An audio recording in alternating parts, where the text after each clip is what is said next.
Mulai. Di-record.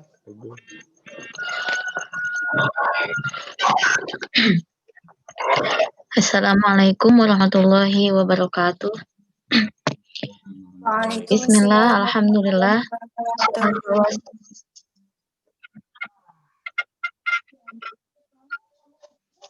Bismillah, alhamdulillah. Salatu wassalamu ala habibillah. Sayyidina wa maulana Muhammad ibn Abdillah. Wa la hawla wa la quwata illa billah. Amma ba'du. Puji dan syukur marilah kita aturkan kepada Allah yang Maha Ghafur karena atas berkat rahmat dan hidayahnya sehingga kita bisa dipertemukan kembali di mata kuliah perkembangan peserta didik. Dalam pertemuan kali ini, pertemuan yang ketiga, pertemuan yang keempat dengan bab keempat mengenai perkembangan kognitif dan perkembangan bahasa serta implikasinya dalam pendidikan. Baik, sebelum pada pembahasan materi, izinkan saya untuk memperkenalkan diri terlebih dahulu. Kami dari kelompok 3 yang diketuai oleh Muhammad Aceng Tata. Saya sendiri Khairunisa Iza Rizkia selaku moderator. Ada anggota 1 yaitu Kani dan anggota 2 adalah Farza. Untuk selanjutnya, untuk mengefektifkan waktu, marilah kita lanjut ke acara pokok. Acara yang pertama yaitu pembukaan, yang kedua penyampaian materi, yang ketiga sesi tanya jawab, dan yang terakhir tutup. Marilah kita buka acara ini dengan bacaan basmalah bersama-sama. Bismillahirrahmanirrahim.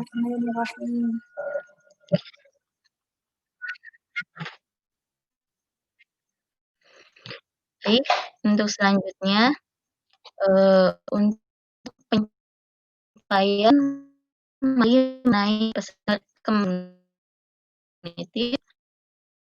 sampai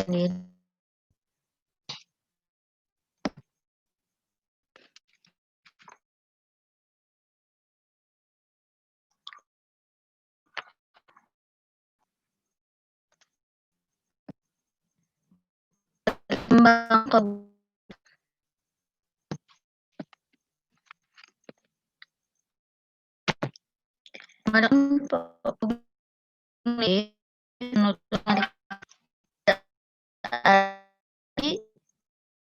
yang sendiri dari tahapan penguatan pemahaman penerapan atas tesfasi persoalan yang menyangkut kemampuan untuk perkembangan kognitif dan bahasa.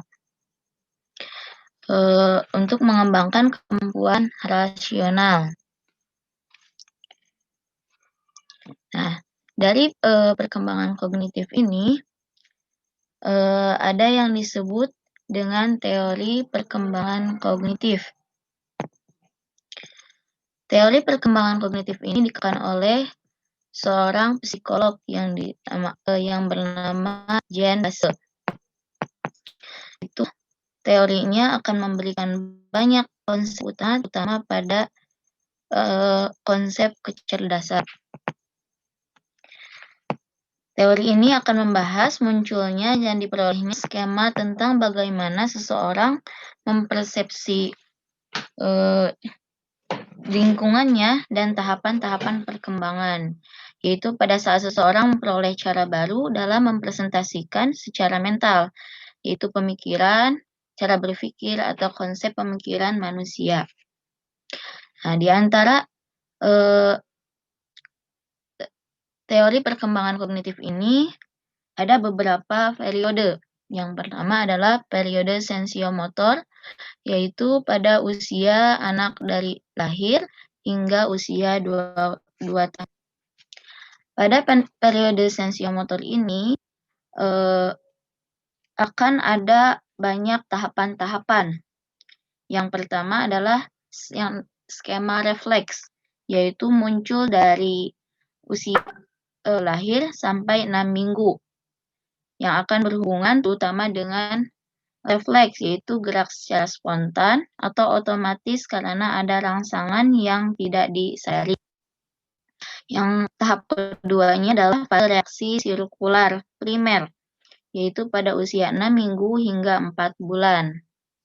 Pada tahap ini akan munculnya kebiasaan-kebiasaan baru yang ingin untuk mengulanginya. Biasanya, contohnya seperti seorang anak menghisap jari, ketika kita lepaskan, ia akan mengulanginya kembali. Selanjutnya, pada tahap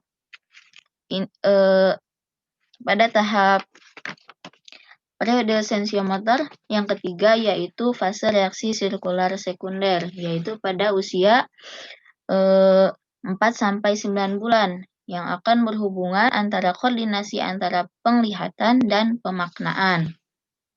Yang keempat adalah koordinasi sirkular sekunder, yaitu usia 9-12 bulan. Nah, pada tahap ini adanya kemampuan untuk melihat objek sebagai sesuatu yang permanen. Tahap yang kelimanya adalah fase reaksi sirkular tersier, yaitu pada usia 12-18 bulan. Pada tahap ini akan berhubungan dengan cara-cara baru untuk mencapai tujuan. Semakin tertarik dengan berbagai objek dan apa saja yang ada di lingkungannya yang bisa dilakukan. Tahap yang keenamnya adalah awal representasi simbolik, yaitu pada usia 18 bulan sampai 2 tahun. Pada tahap ini akan berhubungan dengan tahapan awal kreativitas. Yang selanjutnya ada periode praoperasional, yaitu pada usia 2-7 tahun. Pada periode praoperasional, yaitu prosedur melakukan tindakan secara mental terhadap objek-objek, yang mana tandanya pada praoperasional ini operasi mental yang jarang dan secara logika belum memadai. Nah, dalam tahapan ini akan belajar dan mempresentasikan objek dengan gambaran dan kata-kata. Semisal, seorang anak mengklasifikasikan objek menggunakan satu ciri, seperti mengumpulkan semua benda merah walau bentuknya berbeda-beda, atau mengumpulkan semua benda bulat walaupun warnanya berbeda-beda, dan mengembangkan keterampilan bahasa.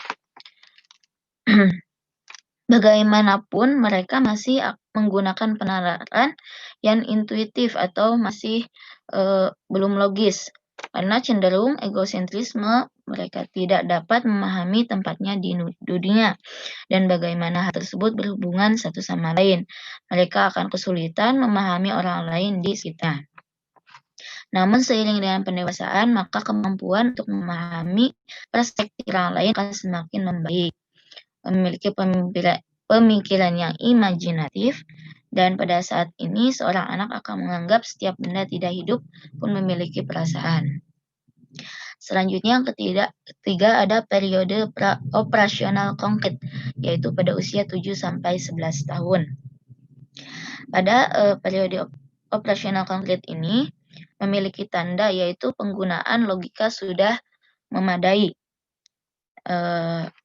Pada periode ini ada proses penting yang harus dilakukan.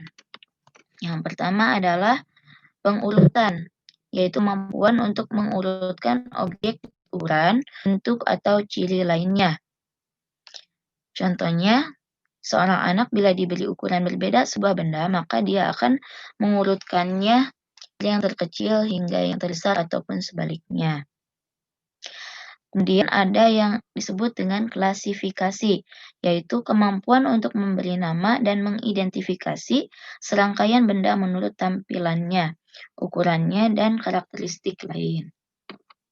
Kemudian ada yang disebut dengan decentering, yaitu mulai mempertimbangkan beberapa aspek dari suatu permasalahan untuk bisa memecahkannya. Pada tahap ini, anak tidak akan lagi menganggap bahwa cangkir lebar tapi pendek lebih sedikit isinya daripada cangkir kecil yang tinggi. Pada proses selanjutnya ada yang disebut dengan reversibility, yaitu memahami bahwa jumlah atau benda-benda dapat diubah, kemudian kembali ke keadaan awal.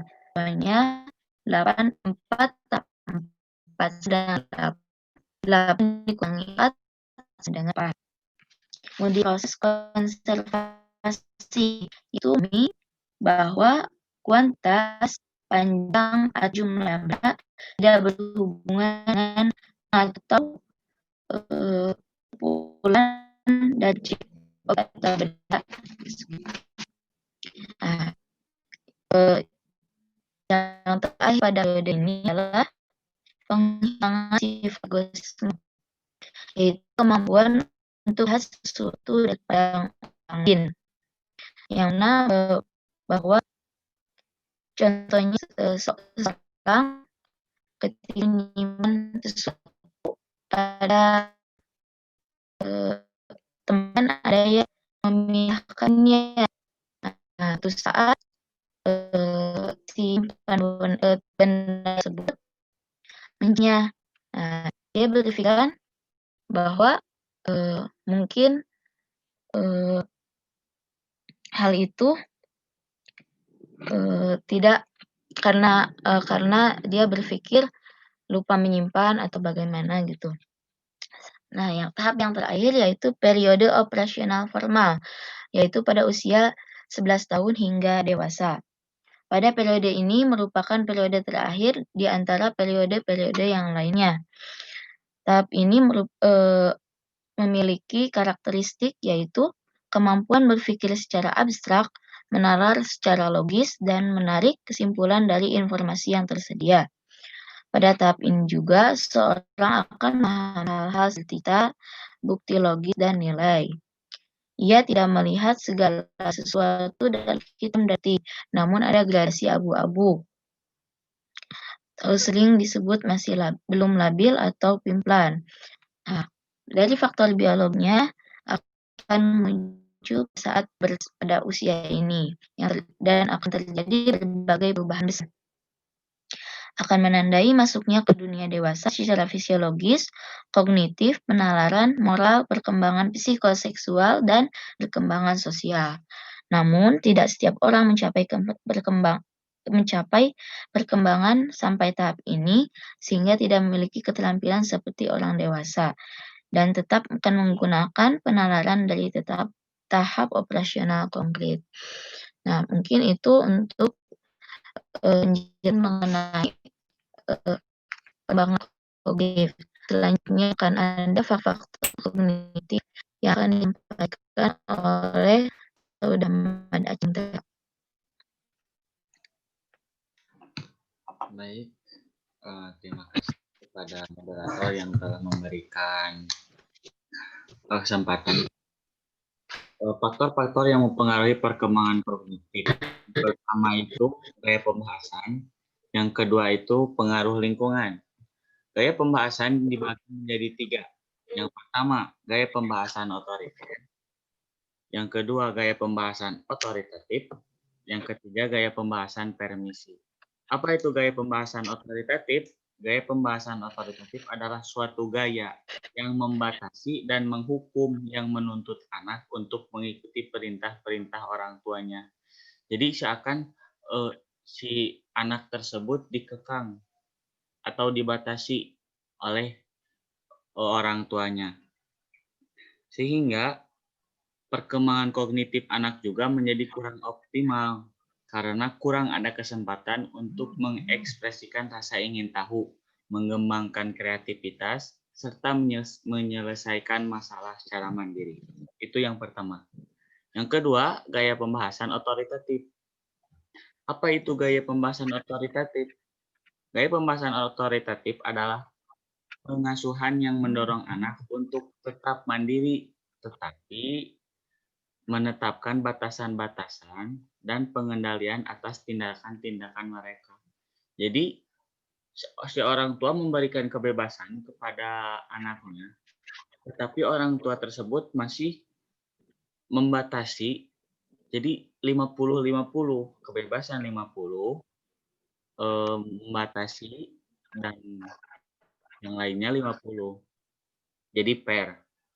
Yang kedua, gaya pembahasan permisi. Gaya pembahasan permisi dibagi menjadi dua. Yang pertama, pengasuhan permisif indulgen. Yang kedua, pengasuhan permisif indiferen. Pengasuhan permisif indulgen merupakan suatu gaya pengasuhan di mana orang tua menjadi sangat terlibat dalam kehidupan anak, tetapi menetapkan sedikit batasan. Jadi yang tadi mah, yang gaya pembahasan otoritatif mah 50-50, sedangkan yang ini kebebasan itu terlalu banyak. Jadi ibaratkan 75%, dan yang membatasinya itu 25%. Jadi kurang fair. Lalu yang kedua, pengasuhan permisif independen. Pengasuhan permisif independen adalah gaya pengasuhan di mana orang tua sangat tidak terlibat. Jadi si anak itu diabur, kalau bahasa Sunda mah, dibebasin kayak hayam gitu. Jadi sehingga mereka berkembang menjadi pribadi yang cenderung liar, kurang mampu mengenal aturan, serta menjadi kurang mampu membangun kemandirian dengan baik. Yang kedua, dari faktor-faktor yang mempengaruhi perkembangan kognitif itu adalah pengaruh lingkungan. Pengaruh lingkungan ini juga dibagi menjadi dua. Yang pertama, asupan gizi. Yang kedua, melakukan beberapa latihan fisik dan rela. Kenapa? Karena dari dalam kita harus dijaga dengan cara apa? Dengan cara memakan makanan yang membuat tubuh kita itu sehat, supaya berkembangnya juga tidak ada yang salah, tidak ada yang sakit saraf-saraf kita ataupun anggota tubuh kita. Yang kedua, melakukan beberapa latihan fisik supaya menjaga kebugaran seperti bermain futsal gitu. Itu menjaga kebugaran, atau lari pagi. Bukan tidur pagi, tapi lari, senam. Itu bisa menjaga kebugaran. Ya, terima kasih.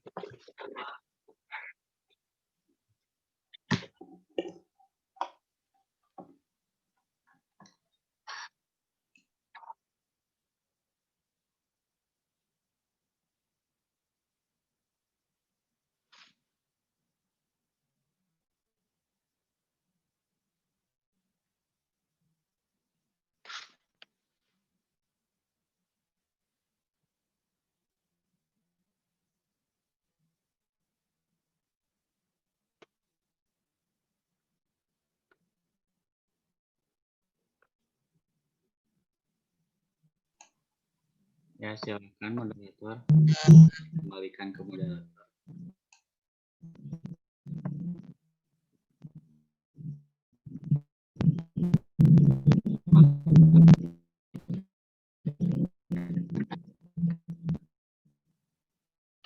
Ya, baik.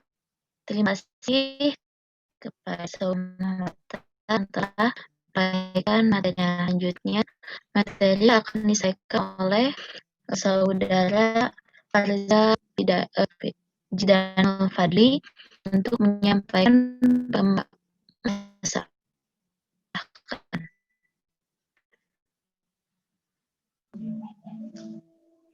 Ya, terima kasih kepada saudari Khairunisa yang telah memberikan saya waktu. Di sini saya akan membahas tentang perkembangan bahasa. Dapat kita ketahui bahwa perkembangan bahasa lagi bahwa perkembangan bahasa bagi anak dimulai sejak bayi mengalami pengalaman dan pertumbuhan bahasa yang merupakan hasil belajar dari lingkungan. Belajar bahasa yang sebenarnya baru dilakukan oleh anak kisaran umur 6 sampai 7 tahun saat anak mulai sekolah.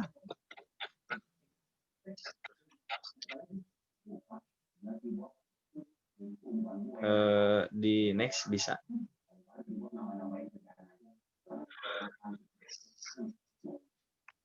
Baik. Silakan. Tahapan-tahapan perkembangan bahasa diantaranya ada satu fase 1 atau holofase. Fase 1 atau holofase. Yang kedua ada fase lebih dari satu kata fase atau ya lebih dari satu kata fase. Yang ketiga ada fase diferensiasi. Fase holofase adalah fase ini anak mempergunakan satu kata untuk menyatakan pikiran yang kompleks, baik yang berupa keinginan, perasaan, atau temuannya tanpa perbedaan yang jelas. Misalnya si anak itu mendengar kata duduk. Bagi anak dapat diartikan saya mau duduk ataupun kursi tempat duduk, dan juga berarti seorang ibu yang sedang duduk di atas kursi. Kemudian ada fase lebih dari satu kata. Nah, ini muncul pada anak berusia sekitar 18 bulan. Pada fase ini, anak sudah dapat membuat kalimat sederhana yang terdiri dari dua kata. Kalimat tersebut kadang-kadang terdiri dari pokok kalimat dan predikat. Nah, itu. Kemudian yang ketiga ada fase diferensiasi. Nah, fase ini di masa balita yang berlangsung antara usia 2,5 sampai 5 tahun. Keterampilan anak dalam berbicara mulai lancar dan berkembang pesat. Dalam berbicara, anak bukan saja menambah kosakatanya yang mengagumkan, akan tetapi anak mulai mampu mengucapkan kata demi kata sesuai dengan jenisnya, terutama dalam pemakaian kata benda dan kata kerja. Kemudian, menurut Vygotsky menjelaskan ada 3 tahap perkembangan bicara pada anak yang berhubungan erat dengan perkembangan berpikir, yaitu yang pertama ada tahap eksternal, yang kedua ada tahap egosentris, dan yang ketiga ada tahap internal. Nah, tahap eksternal yaitu terjadi ketika anak berbicara secara eksternal, di mana sumber berpikir berasal dari luar, dari luar diri anak yang memberikan pengarahan informasi dan melakukan suatu tanggung jawab dengan anak. Jadi tahap eksternal ini berasanya bukan dari diri anak itu sendiri, tapi dari luarnya gitu. Kemudian ada tahap egosentris, di mana anak ini berbicara sesuai dengan jalan pikirannya dan pola bicara orang dewasa. Jadi di tahap egosentris ini si anak itu mulai menggunakan pikirannya untuk berbicara. Kemudian yang ketiga ada tahap internal. Itu tahap internal itu yang berasal sepenuhnya, yaitu berpikir anak telah memiliki suatu penghayatan kemampuan berbicara sepenuhnya. Jadi si anak itu sepenuhnya itu kalau berbicara itu berasal dari dalam dirinya sendiri, bukan dari pengaruh orang lain. Di next. Nah, karakteristik perkembangan bahasa. Karakteristik perkembangan bahasa remaja telah mencapai tahap kompetensi lengkap. Pada usia ini, individu diharapkan telah mempelajari semua sarana bahasa tertentu dengan baik.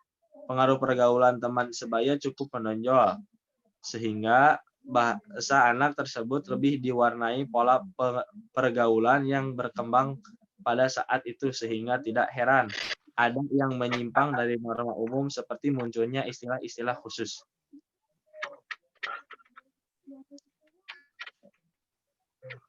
Next.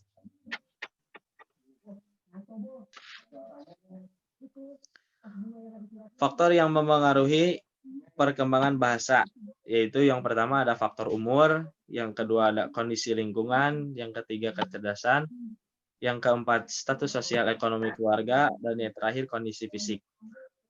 Yang pertama yaitu umur. Anak pada masa remaja, perkembangan biologis yang menunjang kemampuan berbahasa telah mencapai kesempurnaan. Dengan dibarengi oleh perkembangan tingkat intelektual anak akan mampu berkomunikasi dengan baik. Yang kedua ada kondisi lingkungan.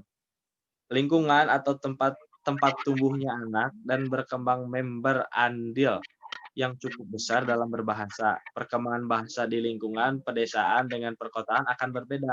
Begitu pula di daerah pantai, pegunungan, dan daerah-daerah terpencil juga di kelompok sosial yang lain. Yang ketiga, ada kecerdasan. Kecerdasan ketetapan meniru, memproduksi perbendaharaan kata-kata yang diingat, kemampuan menyusun kalimat dengan baik, dan memahami atau menangkap maksud suatu pernyataan pihak lain amat dipengaruhi oleh kerja pikir atau kecerdasan seorang anak. Yang keempat ada status sosial ekonomi keluarga. Status sosial ekonomi keluarga. Keluarga yang status sosial ekonominya baik akan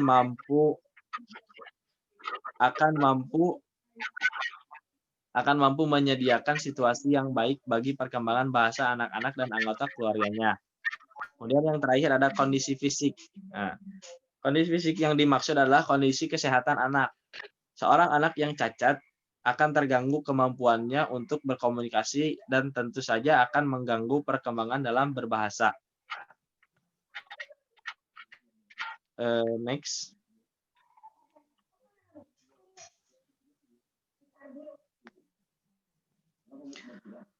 Kemudian ada hubungan kemampuan berbahasa dan kemampuan berpikir.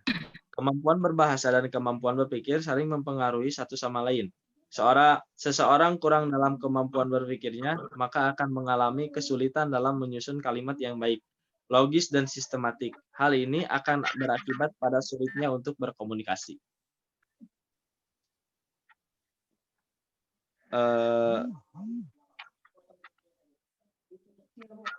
Mungkin itu yang dapat saya sampaikan dalam perkembangan bahasa seorang anak. Ya. Mohon maaf bila ada kesalahan, saya serahkan kembali kepada moderator.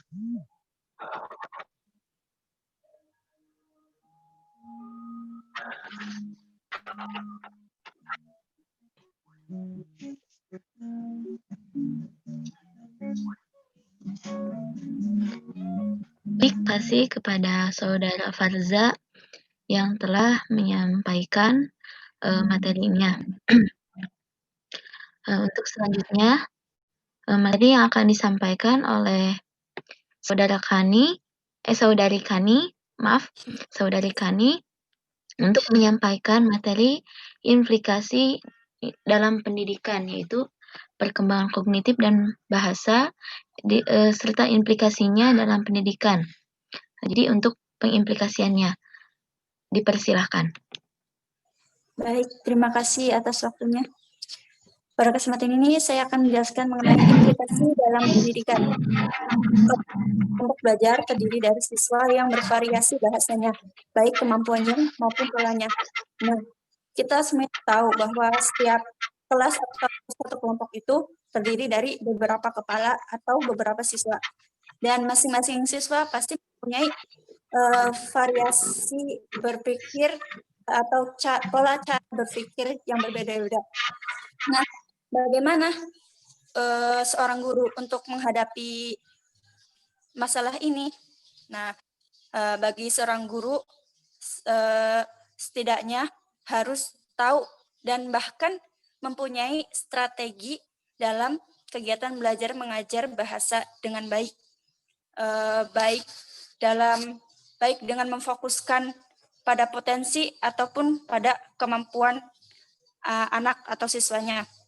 Contohnya seperti melakukan pengulangan atau menceritakan kembali. Nah, jadi seorang guru di sini bisa meminta anak didiknya untuk menceritakan kembali apa yang telah mereka dengar pada pembelajaran tersebut. Nah, selanjutnya melakukan pengembangan bahasa murid dengan menambahkan perbendaharaan bahasa lingkungan yang telah dipilih secara tepat dan benar oleh guru. Nah, jadi setelah melakukan yang pertama tadi pengulangan kata, pengulangan materi, nah seorang guru selanjutnya melakukan perbendaharaan. Jadi seorang guru bisa menuliskan kata-kata baru yang mungkin belum bisa dimengerti oleh anak didiknya. Ya, mungkin itu saja yang dapat saya sampaikan.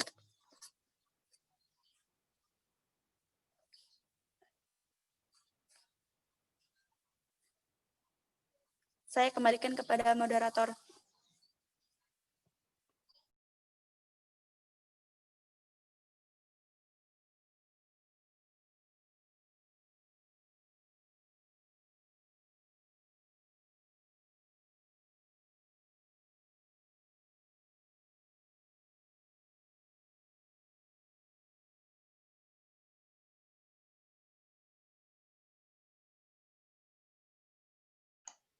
Maaf, itu masih di mute. Itu masih di mute, Nisa. Masih di mute itu.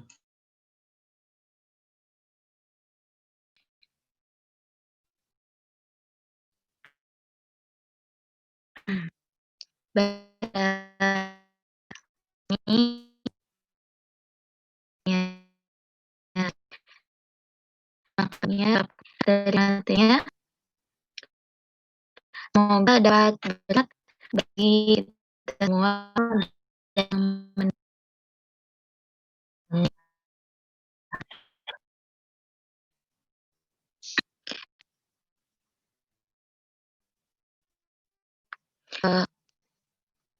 baik. Terima kasih. Untuk selanjutnya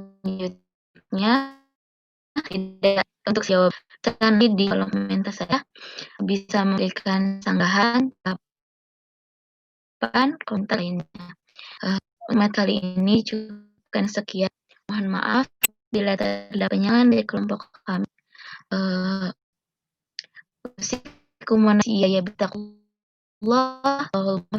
Assalamualaikum warahmatullahi wabarakatuh. Waalaikumsalam. Waalaikumsalam.